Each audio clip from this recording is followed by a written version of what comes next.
दोस्तों आज हमारे पास ये माइक्रोमैक्स कंपनी का माइक्रोलाइट के नाम से एक सोलर होम यूपीएस आया है। सोलर यूपीएस है, ये सोलर इन्वर्टर है। 1125 वीए का ये इन्वर्टर है। सबसे पहले मैं आपको इसकी प्रॉब्लम दिखा देता हूँ, फिर उस प्रॉब्लम को एनालाइज करेंगे, डायग्नोस करेंगे, उसके बाद उसको रिजोल्व भी करेंगे, सोल्व भी करेंगे। प्रॉब्लम क्या है कि जैसे ही मैं इसको ऑन करता हूँ, बैकअप मोड पे ये ऑन हो गया है। एलईडी आपकी बैकअप मोड की यहाँ ग्लो हो गई है। उसके बाद मैं आपको जो आपका पैनल है उस पर दिखाता हूँ। आउटपुट इसकी नहीं आ रही है। मैंने आउटपुट को यहाँ पे कनेक्ट किया हुआ है इसके बैक पैनल पे, बैक साइड से। आउटपुट नहीं आई। आउटपुट किस लिए नहीं आई? क्योंकि इसने बैटरी से करंट ही ड्रॉ नहीं किया, बैटरी से करंट ही नहीं ले रहा है। बैटरी से जब तक ये नो लोड करंट ड्रॉ नहीं करेगा तो ये आपका आउटपुट नहीं आ सकती है। अब मैं इसको मेंस मोड पे देखता हूँ कि मेंस मोड पे इसकी क्या पोजीशन है। मैं यहाँ पे मेंस ऑन कर देता हूँ। मेंस मैंने पहले से ही कनेक्ट की हुई है। मेंस आ गई है। उसके बाद अगर आप यहाँ ऑब्जर्वेशन लेंगे तो ये देखिए, मेंस मोड पे इनपुट से ये करंट ड्रॉ कर रहा है, लेकिन बैटरी को कोई भी चार्जिंग करंट, ये डीसी चार्जिंग करंट सप्लाई नहीं कर रहा है, यानी कि बैटरी को चार्ज नहीं कर रहा है। ये देखिए 0 एम्पियर बैटरी को ये सप्लाई कर रहा है। इनपुट से 200 वोल्ट पे ये आपका 4-5 एम्पेयर जो है करंट ड्रॉ कर रहा है। इनपुट से करंट ले रहा है लेकिन बैटरी को चार्ज ये नहीं कर रहा है। ये है इसकी प्रॉब्लम। अब इस तरह की प्रॉब्लम अगर आपके पास आ जाए तो उसको आप कैसे चेक करेंगे, कैसे डायग्नोस करेंगे, वो मैं आपको यहाँ पे मल्टीमीटर से दिखा देता हूँ पहले। उसके बाद वाइट बोर्ड पे समझा भी देता हूँ कि ये ऐसा क्यों हुआ। दोस्तों अभी हमारा जो यूपीएस है वो बैकअप मोड पे है। आप डिजिटल मल्टीमीटर ले लें और उस डिजिटल मल्टीमीटर को आप जो है एसी वोल्ट के पोजीशन पे उसको सेटिंग उसकी कर लें, एसी वोल्टेज जिस पे मेजर करते हैं।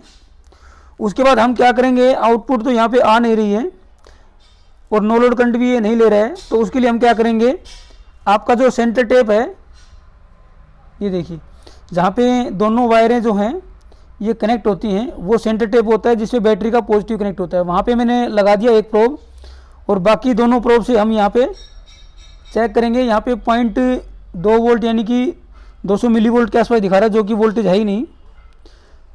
ये देखिए दोनों पे ही ये जो यहाँ पे वोल्टेज नहीं दिखा रहा है। सेंटर टेप से अगर हम कोशिश करें यहाँ पे तो ये यहाँ पे वोल्टेज नहीं दिखा रहा है। यहाँ पे 8-10 वोल्ट या 12 वोल्ट आपकी आनी चाहिए डिपेंडिंग ऑन बैटरी वोल्टेज। यहाँ पे आपको स्विचिंग करने के बाद यहाँ वोल्टेज आएगी, तभी वो ट्रांसफार्मर सेकेंडरी पे वोल्टेज आपका स्टेप अप करके आपको आउटपुट देता है। पहले यहाँ पे स्विचिंग करके आपको एसी वोल्टेज मिलनी चाहिए। अभी मैं मेंस कर देता हूँ ऑन।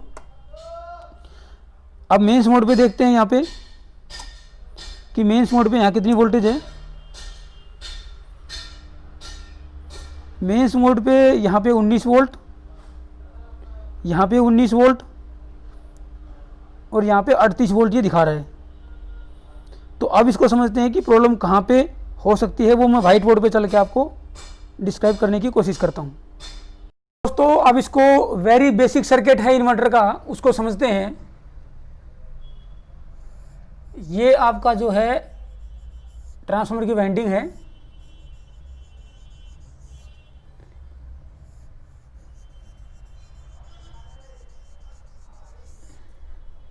ये जो बीच में दिखाई जाती है ये कोर है। ये 0 यानी कि न्यूट्रल जिसको हम बोलते हैं। उसके बाद ये 125 या 130 की जो भी आपकी टेपिंग होती है चार्जिंग वाली वो है। ये आपकी 200 वोल्ट की टेपिंग है जिससे हम आउटपुट लेते हैं। ये 2 वाइंडिंग हैं, उनकी दोनों की जो वाइंडिंग स्टार्ट एंड है उसको हम यहाँ पे ट्विस्ट कर देते हैं। और आपका ये मान लीजिए 9.6 या 10 वोल्ट के आसपास जो है टेपिंग, और ये आपकी 0 वोल्ट की टेपिंग। अब इसके बाद सर्किट कैसे कंप्लीट होता है दोस्तों, यहाँ पे जो है आपका बैटरी कनेक्ट होती है, बैटरी का पॉजिटिव कनेक्ट होता है सेंटर टेप वाली से, और यहाँ पे आपका जो है मोसफेट लगता है।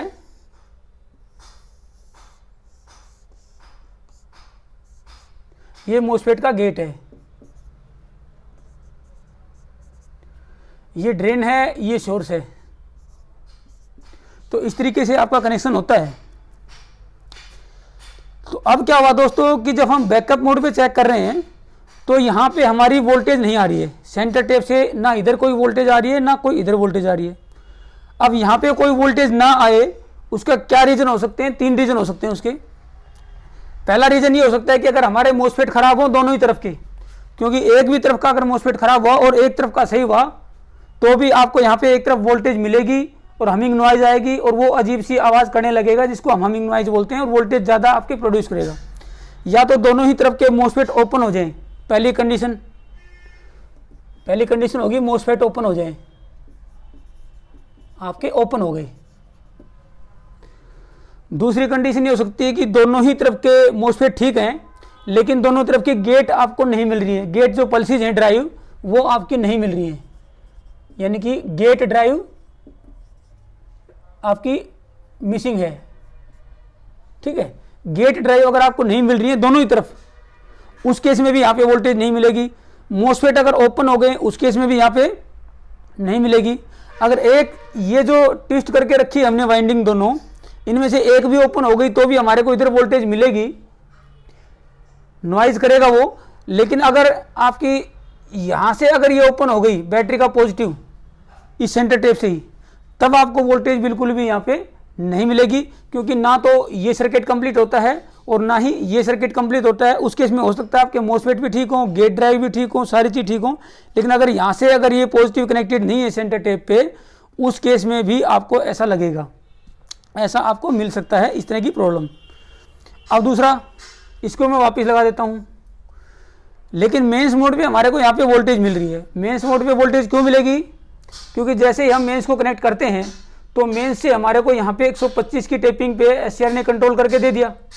जब हमारे को यहाँ वोल्टेज मिल जाएगी तो वो स्टेप डाउन होके यहाँ भी मिलेगी। तो मेंस मोड पे आपको यहाँ वोल्टेज मिल जाएगी, यहाँ से ओपन होने के केस में भी, यहाँ से ओपन है उस केस में भी आपको यहाँ पे वोल्टेज मिल जाएगी। लेकिन अगर प्रॉपर तरीके से ओपन है या लूज पॉइंट है या कार्बन है, वो कंडीशन को अब हम यहाँ पे एक बार चेक कर लेते हैं, उसके बाद कोशिश करेंगे व्हाइट बोर्ड पे हम फिर से आ जाए। ये 2 कंडीशन हमारी मीट हो गई हैं। पहली कंडीशन की बैकअप मोड पे हमारे को वोल्टेज नहीं मिल रही है, उसके 3 कारण हैं, मोसफेट ड्राइव या फिर पॉजिटिव का ओपन होना। मेंस मोड पे आपको यहाँ पे मिलेगी ही मिलेगी, क्योंकि मेंस मोड पे जब ट्रांसफार्मर की प्राइमरी पे आती है तो सेकेंडरी पे इंड्यूस हो ही जाती है, उसमें इसका कोई रोल नहीं है। हाँ, चार्जिंग करंट नहीं कर रहा तो ये ओपन यहाँ से हो सकता है, वोल्टेज यहाँ पे आ गई लेकिन चार्जिंग करंट नहीं कर रहा क्योंकि बैटरी कनेक्टेड ही नहीं है इसमें।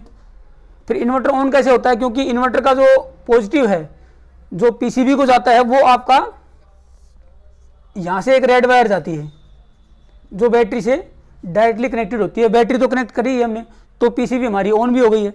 इसको एक बार फिर से हम कंफर्म करते हैं और उसके बाद फिर कोशिश करेंगे कि व्हाइट बोर्ड पे और भी डिटेल स्टडी करें।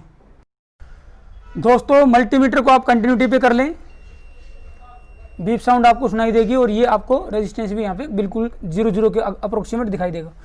मेरे वीडियोस दोस्तों लंबे होते हैं, लेंथी होते हैं, क्योंकि मैं कुछ ज़्यादा ही डेप्थ में चला जाता हूँ। मुझे लगता है कि कोई ऐसा पॉइंट फ्रेशर्स के लिए कोई स्किप ना हो, इसलिए मैं डेप्थ में चला जाता हूँ। बहुत छोटी छोटी बातें होती हैं लेकिन मैं उसको बहुत गहराई से इनको बताने की कोशिश करता हूँ, ताकि किसी को भी जिसको नॉलेज नहीं है उसको भी आसानी से इसको समझने में कोई दिक्कत ना हो। तो अब हम क्या करेंगे, सबसे पहले नेगेटिव पे मैं यहाँ लगा लेता हूँ, बैटरी के नेगेटिव वायर पे, और फिर यहाँ पे नेगेटिव प्रॉपर आया है नहीं आया उसको चेक करते हैं। बीप साउंड आ गया है नेगेटिव। फिर मैं पॉजिटिव पे लगा लेता हूँ और पॉजिटिव यहाँ पे चेक करता हूँ।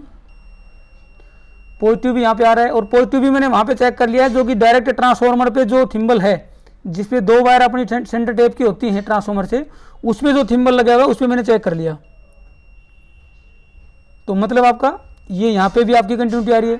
12 वोल्ट पीसीबी को मिल रही है, वो तो मैं कंफर्म हो ही गया था, फिर भी चेक कर देता हूँ। ये 12 वोल्ट आपकी पॉजिटिव जो है आपको पीसीबी को भी मिल गया है। उसके बाद भी अगर मैं इसको ऑन करता हूँ तो ये देखिए अभी भी ये नो लोड करंट यहाँ पे नहीं ले रहा है और ना ही आउटपुट आ रही है। सामने से हमारा जो है बैकअप ऑन है, फिर भी आउटपुट नहीं आ रही। अब हम क्या करेंगे, मल्टीमीटर को डीसी पे मैं कर लेता हूँ। एमसीबी पीछे से ऑन है और मैं जो है नेगेटिव यहाँ लगाता हूँ हमारी पीसीबी पे जो डायरेक्ट आया हुआ है, और पॉजिटिव में लगाता हूँ यहाँ पे। ये 12 वोल्ट यहाँ पे आया हुआ है, 12.3 आपको दिखाई दे रहा है। पीसीबी के ऊपर चेक करता हूँ, मल्टीमीटर पे देखेंगे तो ये भी 12.3 पे है। फिर प्रॉब्लम क्या है, अब मैं वोल्टेज चेक करूँगा इस थिम्बल पे जहाँ पे हमने कंटिन्यूटी चेक की थी। ये देखिए यहाँ पे 12 वोल्ट नहीं है, इससे ऊपर जो आपका नट बोल्ट लगे होते हैं तो ऊपर का जो नट है उस पर तो देखिए पूरा 12.3 है, लेकिन इस थिम्बल पे जो है 12.3 की बजाय 1.15 यानी कि लगभग 1 ही वोल्ट मिल रही है इसको। अगर पूरे तरीके से ओपन होगा तब तो जो है आपको पता लग जाएगा यहाँ पे। अब देखिए ये जो है आपका 12.3 के आसपास ऊपर दिखा रहा है, लेकिन थिम्बल पे अगर मैं चेक करूँ तो ये देखिए ये आपका 1.15 दिखा रहा है, यानी कि 12 वोल्ट यहाँ तक आ रही है। पीसीबी को भी 12 वोल्ट पूरी मिल रही है 12.3, लेकिन ट्रांसफॉर्मर की जो सेंटर टेपिंग है उसको 12 वोल्ट पूरी नहीं मिल रही, उसको 1-2 वोल्ट ही मिल रही है। यानी कि इसके अंदर बीच में जो है ज़्यादा रेजिस्टेंस क्रिएट हो गया है। वो किस वजह से क्रिएट हुआ है, जहाँ पे हमारी वोल्टेज ड्रॉप हो रही है। और अगर आप बिल्कुल नज़दीक से देखेंगे तो आपको यहाँ पे ये बिल्कुल भी जो है अभी फ़िलहाल जो है ज़्यादा बर्नट वगैरह का इस तरह का कोई केस यहाँ पे दिखाई दे भी नहीं रहा है आपको। इसको मैं ओपन करता हूँ और ओपन करके फिर आपको दिखाता हूँ कि प्रॉब्लम ये एक्चुअल में है क्या। दोस्तों इसको मैंने अब ओपन कर दिया है, नट बोल्ट को और इसके थिम्बल को, सभी को। टोटल 4 वायरें यहाँ पे लगी हुई हैं। प्रॉब्लम क्या थी मैं आपको समझा देता हूँ। बैटरी वायर जो पॉजिटिव है वो ये है और सेंटर टेपिंग जो ट्रांसफार्मर की वो ये है। इन दोनों के बीच में सोल्डर का जो पॉजिटिव वायर है वो लगाया हुआ था, जिसकी स्लीव जो है काफ़ी आगे तक आई हुई थी, जिससे नट और बोल्ट जो है वो प्रॉपर नहीं लग पा रहे थे। सिर्फ कुछ हिस्सा ही जो है आपका बोल्ट का जो है वो आपका टच था थिम्बल के साथ, और जो टच था उसके अंदर जो है श्रिंकेबल स्लीव की वजह से थोड़ा गैप आ गया, जिससे वो यहाँ पे लूज रह गया। लूज होने से वहाँ पे आर्किंग और जो है स्पार्किंग होने की वजह से ये कार्बन आ गया, जिससे यहाँ पे इसका रेजिस्टेंस बढ़ गया और ये प्रॉपर कंडक्शन नहीं कर पाया। क्योंकि जो रेड वायर है जो पीसीबी को जाती है वो अच्छे तरीके से ट्विस्ट करी हुई थी, जिसकी वजह से कार्ड को सप्लाई मिल रही थी, सिर्फ इस सेंटर टेप को प्रॉपर तरीके से नहीं मिल रही थी। ये एक मैन्युफैक्चरिंग फॉल्ट था, लेकिन कुछ समय तक इसलिए चल गया क्योंकि कुछ हिस्सा इसका टच था। धीरे धीरे कार्बन और आर्किंग की वजह से ये धीरे धीरे इसके अंदर प्रॉब्लम ये ज़्यादा हो गई, जिसकी वजह से ये आपका यहाँ पे प्रॉब्लम शो कर रहा था। अब हम इनको जो है अच्छे तरीके से साफ करके और दोबारा से इनको लगा देते हैं और फिर इसको टेस्ट करते हैं। दोस्तों मैंने स्लीव को वहाँ से निकाल दिया था, उसके बाद बाकी जो कार्बन वगैरह लगे थे उनको मैंने साफ़ कर दिया है। साफ़ करने के बाद प्रॉपर अच्छे तरीके से मैंने उनको यहाँ पे टाइट कर दिया है। अब मैंने इसको इन्वर्टर को ऑन कर दिया है। आउटपुट आपकी आ गई है। मैं ऑन ऑफ करूँगा तो आउटपुट ये जो है आपकी ऑन ऑफ होती है प्रॉपर तरीके से। ये आपका बैकअप मोड पे यहाँ पे काम कर रहा है। उसके बाद मैं मेंस इसको दे देता हूँ, और मेंस के बाद ये जो है आपका यहाँ पे मेंस पे आ गया है, और यहाँ पे अब इसकी चार्जिंग आ जाएगी। ये इसकी यहाँ पे चार्जिंग आ गई है, कोई इनपुट से ज़्यादा एक्स्ट्रा करंट ड्रॉ नहीं कर रहा है ये। और अब ये प्रॉपर तरीके से आपका इन्वर्टर ठीक है। इस तरीके से आप इन्वर्टर ठीक कर सकते हैं। ये आपका मैंने वीडियो सिर्फ बिगिनर्स के लिए बनाया था, जो अभी काम नया नया स्टार्ट